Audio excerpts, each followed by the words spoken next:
Hello students, welcome to I exam B. I am Karan Sardana. Students, LICW 2023 का pre exam आज हो चुका है।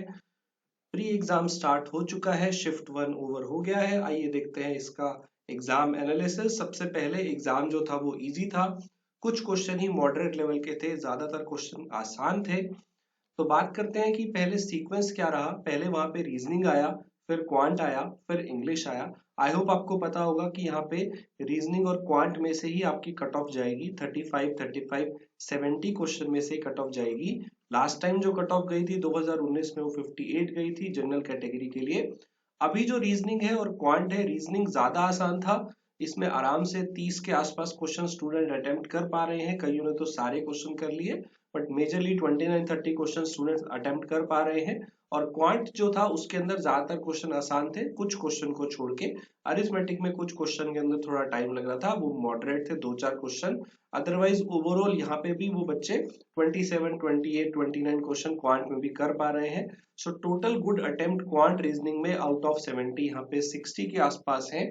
इंग्लिश में जो आपको 30 में से सिर्फ 10 नंबर ही यहाँ पे लाने हैं, तो इसलिए यहाँ पे स्टूडेंट्स इंग्लिश के जो क्वेश्चन है, वो आसान पेपर था। ये भी 20-22 क्वेश्चन आराम से हो रहे हैं, बट यहाँ पे हमें सिर्फ 10 नंबर ही चाहिए इसके अंदर, और नेगेटिव मार्किंग इस पेपर में नहीं थी।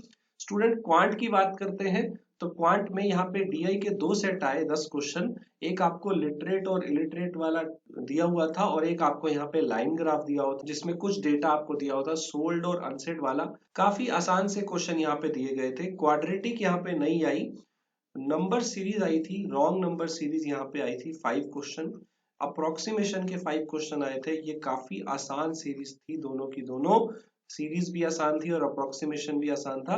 अरिथमेटिक के लगभग 13-14 क्वेश्चन यहाँ पे पूछे गए हैं। Percentage, pipe, mensuration, partnership, age, board, profit and loss, इन सब से एक एक क्वेश्चन था।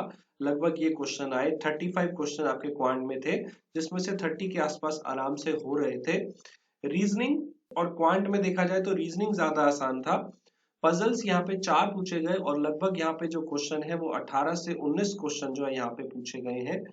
एक बॉक्स बेस्ड पजल था, एक आपके पास स्क्वायर सिटिंग अरेंजमेंट था जिसके अंदर 8 लोग बैठे थे। 4 जो है वो जो कॉर्नर वाले थे वो अंदर देख रहे थे, और बाकी जो 4 थे वो बाहर देख रहे थे। तो इसके 8 लोग यहाँ पे बैठे थे, और अनसर्टेन नंबर ऑफ पर्सन वाला था। शायद इसका आंसर 10 बता रहे हैं।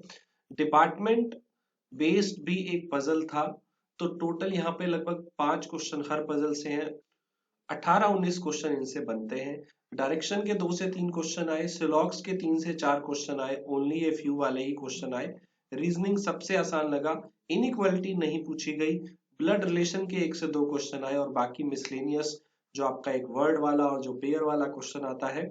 वर्ड जो पूछा गया था यहाँ पे वो परमिशन पूछा गया था, जिसमें पेयर पूछे गए थे। सो आपके 2 से 3 क्वेश्चन यहाँ पे आए, टोटल 35 क्वेश्चन, बहुत आसान, जिसमें सारे क्वेश्चंस अटेम्प्ट हो पा रहे थे। क्वांट में स्टूडेंट्स थोड़े कम करके आए। सो यहाँ पे क्वांट और रीजनिंग में से कट ऑफ जाएगी। इंग्लिश में मात्र 10 नंबर चाहिए थे 30 में से। इसमें RC के 9-10 क्वेश्चन आए। एग्रीकल्चर के ऊपर ये RC था, जिसमें 2-3 क्वेश्चन वो कैप के भी थे। स्पेलिंग करेक्शन जो था उसके ऊपर क्वेश्चन थे 5। एरर डिटेक्शन और फिलर्स के ऊपर एक क्वेश्चन थे। इसमें एरर और फिलर का मिक्स कॉम्बिनेशन था, 5 क्वेश्चन इस पे आए। और पैराजम्बल सेंटेंस रीअरेंजमेंट के 5 क्वेश्चन आए। इंग्लिश भी बहुत आसान था, लेकिन सारे क्वेश्चन करने की जरूरत नहीं थी, क्योंकि आपको 10 नंबर ही यहाँ पे चाहिए थे। सो ओवरऑल अगर मैं बोलूँ तो यहाँ पे अगर आप 60, 62, 58 के बीच में, इस रेंज में अगर आप करके आए हैं, तो आप सोच सकते हैं कि आप शायद क्वालिफाई हो जाएंगे। अगर आपने लेस देन 50 किए हैं, 50 से भी बहुत कम किया है, 50 के आसपास किए हैं, तो मुझे लगता है आपको मेंस की तैयारी नहीं करनी चाहिए।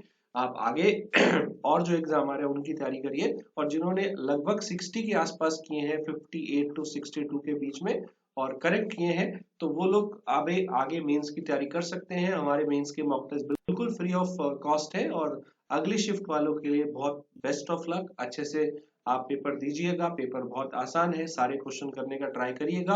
और लास्ट में कुछ छूट रहे हैं तो उनपे भी आप मार्क करके आइएगा, क्योंकि नेगेटिव मार्किंग नहीं है।